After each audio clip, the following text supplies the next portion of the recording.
Mr. President, I hope to come to the floor to celebrate the passage of the Respect for Marriage Act, a bipartisan vote to give same-sex couples equal protection under the law.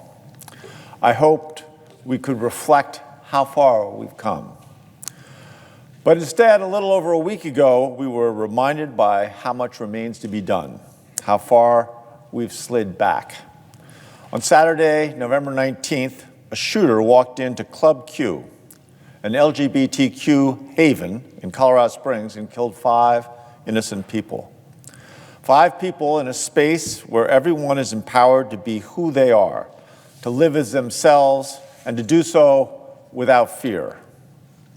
Unfortunately, that was taken away.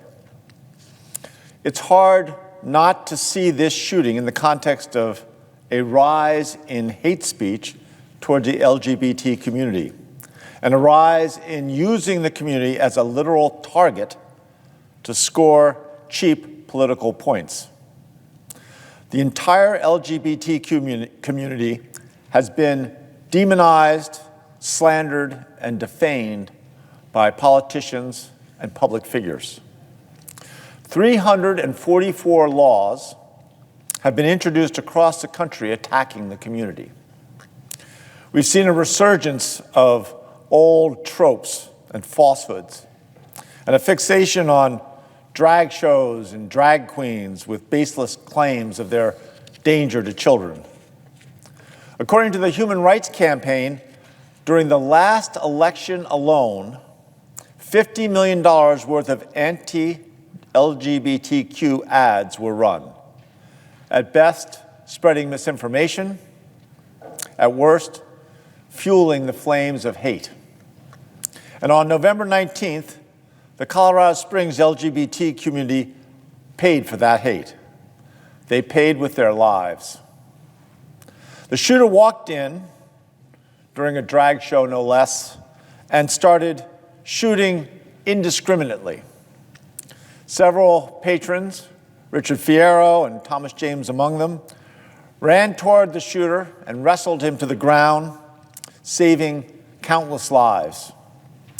Helping Richard and Thomas was a drag queen who attacked the shooter with her heels. A drag queen as supposed danger to children everywhere, courageously fighting for her life and the lives of everyone in that bar. We should be past this. We should all be past this. A clear majority of Americans support same-sex marriage, including a majority of young Republicans. And at its core, our country is about individual freedom. Freedom to be the person you want to be, to live the life you choose to live, however you choose to do it, so long as it doesn't infringe on others.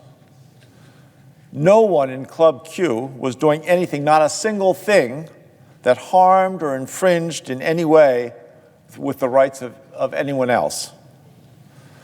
There are many conversations that we need to have about guns, about red flag laws, and about protecting the LGBTQ community.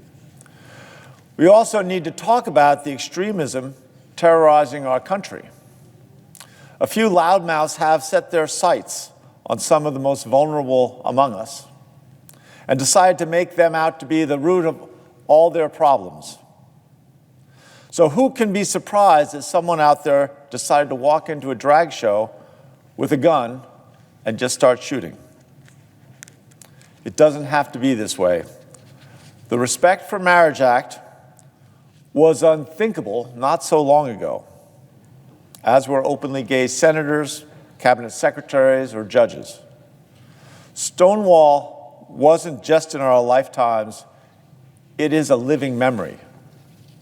But we learn, we keep moving forward, because it's hard to demonize someone when it's your sibling, or your child, or your best friend.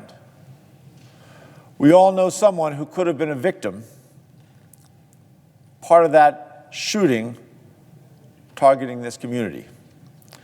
Club Q is a reminder that it's on us to maintain our hard-fought progress. We can't slide back.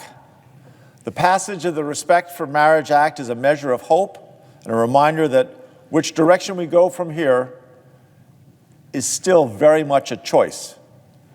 The stakes are too high for anyone to sit on the sideline.